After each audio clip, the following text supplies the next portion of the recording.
আসসালামু আলাইকুম প্রিয় কোরিয়ান শিক্ষার্থীরা ইপিএস টপিক নতুন টেক্সট বুকের গ্রামারের ক্লাসে আপনাদের স্বাগতম। আজকে আমরা আলোচনা করব অধ্যায় 4 এর গ্রামার 1 নিয়ে।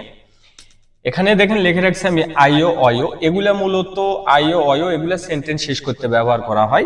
আইও অয়োর কি অর্থ দাঁড়ায়? এটা মূলত প্রেজেন্ট টেন্স অর্থ প্রকাশ করে। যেমন আমরা এম ইজ আর দেখলে বুঝি এটা হচ্ছে প্রেজেন্ট টেন্স আছে, ঠিক কোন সেন্টেন্সের শেষে যদি আমরা আইও অয়ো দেখি তাহলে বুঝবো এগুলা বর্তমান কালে আছে বা বর্তমান কাল প্রকাশ করতে এটা ব্যবহার করা হয়। আসলে আইও কখন বসে, অয়ো কখন বসে, এটা আমরা কি করে বুঝবো? যদি কোনো ভার্বের শেষে আমরা দেখি আ এবং অ দিয়ে শেষ হয়েছে তাহলে হবে আইও, আর যদি দেখি অ উ উ ই এগুলা দিয়ে শেষ হয়েছে তাহলে হবে অয়ো। এখানে ব্যবহার দেখেন, ব্যবহারের কথা বলা হচ্ছে, এটা সাধারণত সবসময় ভার্বের সাথে বসে, ভার্বের লাস্টে বসে।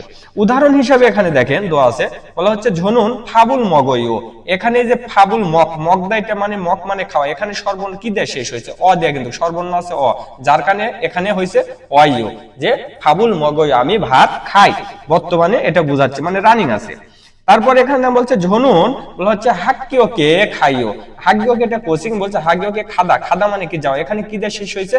আ দিয়ে, যার কারণে এখানে কিন্তু বসছে কি আইও, এখানে বসছে আইও। আমি যদি বলি এখন অদা জনুন হাগ্যকে অয়ো মানে কি আমি বাজারে আসি, তাহলে এখানে যদি অ থাকতো তাহলে কি হতো? যে অয়ো অয়ো।